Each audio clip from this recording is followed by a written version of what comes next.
Halo guys, pernah nggak sih lu lagi scrolling Instagram atau TikTok, terus tiba-tiba muncul feed orang lagi motret pakai kamera mirrorless mahal, atau lagi asik tuning mobil di garasi, atau bahkan lagi unpacking koleksi sneakers edisi terbatas. Gue yakin, di saat yang sama, hati kecil lu mungkin bilang, "Wih, keren banget fashionnya, tapi duit gue mana cukup buat ngikutin hobi kayak gitu." Nah, di sini kita sama. Banyak banget dari kita yang punya passion atau hobi yang secara stereotip dianggap mahal. Fotografi, otomotif, traveling ke luar negeri, koleksi action figure limited edition, main alat musik, diving, atau bahkan sekadar ngopi di specialty coffee shop aja bisa bikin kantong jebol. Sementara itu, gaji yang kita terima tiap bulannya rasanya pas-pasan. Bukan berarti miskin, tapi lebih ke harus bijak banget ngatur pengeluaran. Tapi apakah itu artinya kita harus ninggalin passion kita? Enggak banget. Menurut penelitian, punya hobi itu penting banget buat kesehatan mental. Studi dari Society of Behavioral Medicine di tahun 2020 menunjukkan kalau kegiatan di waktu luang yang kita nikmati bisa mengurangi stres, meningkatkan kreativitas, dan bahkan bikin kita lebih produktif di kerjaan utama. Jadi passion itu bukan barang mewah, tapi kebutuhan. Jadi, gimana caranya tetap bisa menikmati hobi yang mahal ini tanpa bikin kita jadi bokeh atau nambahin beban pikiran? Tenang, gue udah susun beberapa solusi realistis yang bisa lo terapin. Ini bukan tips jadilah minimalis ekstrim atau jual ginjal lo, tapi lebih ke strategi kreatif dan mindset shift. Strategi #1, redefinisi versi mahal dari hobimu.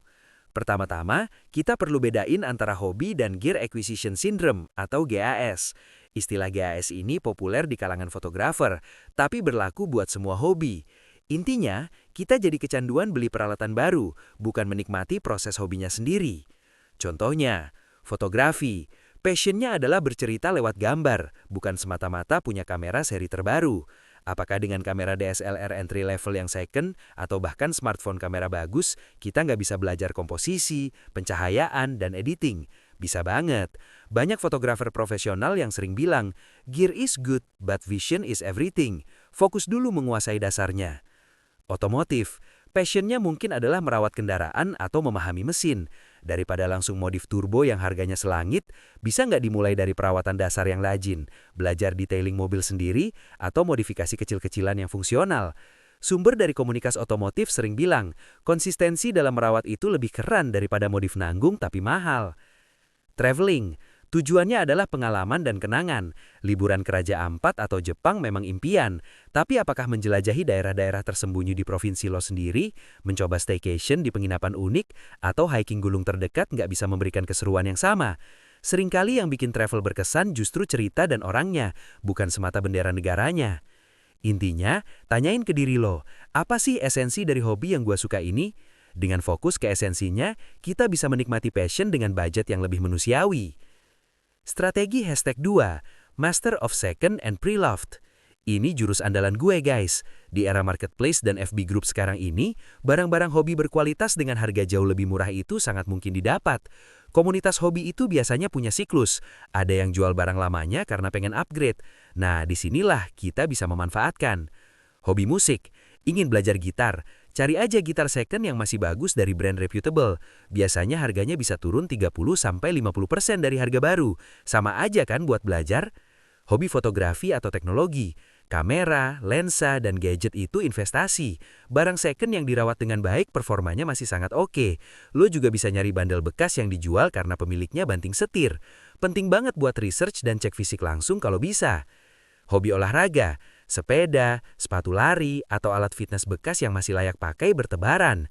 Riset dari platform jual beli olahraga seperti Decathlon Renewed atau Komunitas menunjukkan kalau pasar second hand ini sangat aktif dan menguntungkan kedua belah pihak. Dengan beli second, lo nggak cuma yamatin duit, tapi juga berkontribusi ke ekonomi sirkular yang lebih sustainable.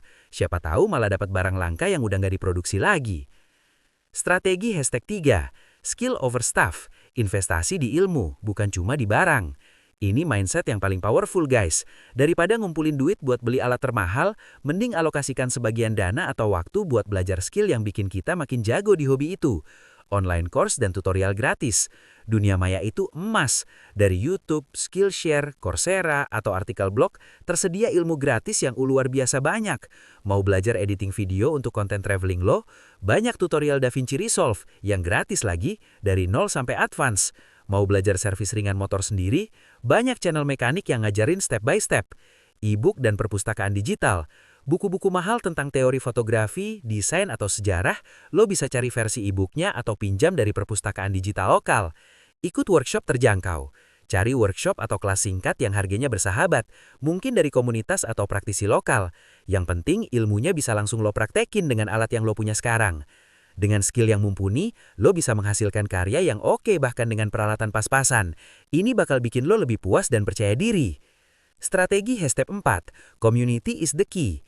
Jangan pernah meremehkan kekuatan komunitas, guys. Gabung di grup WhatsApp, Discord, atau forum tentang hobi lo, itu sumber daya yang gak ternilai harganya.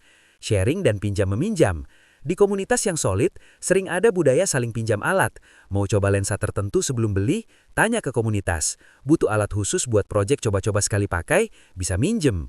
Info diskon dan potongan harga. Anggota komunitas biasanya saling bagi info diskon soal flash sale, diskon toko tertentu, atau ada member yang lagi buka pre-order dengan harga spesial. Kolaborasi. Fotografer bisa collab dengan model yang lagi butuh portfolio. Musisi bisa jam session bareng. Traveler bisa patungan sewa mobil buat road trip. Dengan kolaborasi, biaya bisa ditekan dan pengalamannya jadi lebih seru. Dukungan moral. Mereka akan ngerti perjuangan lo. Mereka juga akan ngasih semangat saat lo demotivasi karena alat terbatas. Passion itu soal connection, dan komunitas adalah wadahnya. Strategi Hashtag 5, Anggaran dan Side Hustle Kreatif. Terakhir, kita harus jujur sama kondisi keuangan sendiri. Buatlah pos anggaran khusus untuk hobi. Misalnya, 5-10% dari gaji bulanan lo dialokasikan khusus untuk fun passion. Dana ini yang lo pakai buat nabung beli alat, ikut kelas, atau jalan-jalan kecil. Dengan begini, lo nggak bakal ngerasa bersalah karena mengeluarkan uang untuk hobi. Lebih keren lagi, coba pikirkan, bisakah hobi ini menghasilkan sedikit uang untuk mendanai dirinya sendiri? Ini namanya hobi yang berkelanjutan. Hasil jepretan lo yang oke bisa dijual ke situs stok fotografi seperti Shutterstock.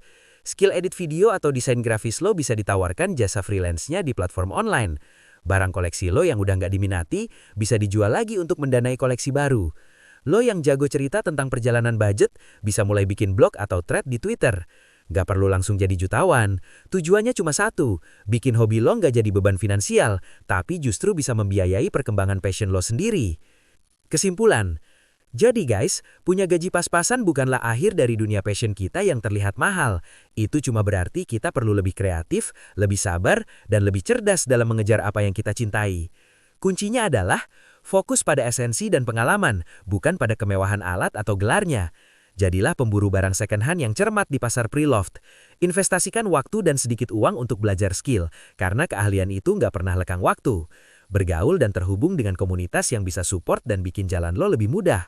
Kelola keuangan dengan bijak dan coba ciptakan siklus di mana hobi bisa membiayai dirinya sendiri. Passion itu bahan bakar jiwa. Jangan biarkan label mahal mematikan api semangat di dalam diri lo. Dengan strategi yang tepat, kita tetap bisa menikmati proses, berkembang, dan bahagia dengan hobi kita, tanpa harus bikin rekening koran jadi ikut-ikutan sedih. Sekian dari gue. Semoga sharing ini bermanfaat buat lo yang lagi berjuang menikmati passion di tengah realita kantong yang pas-pasan. Keep hustling and enjoy your passion.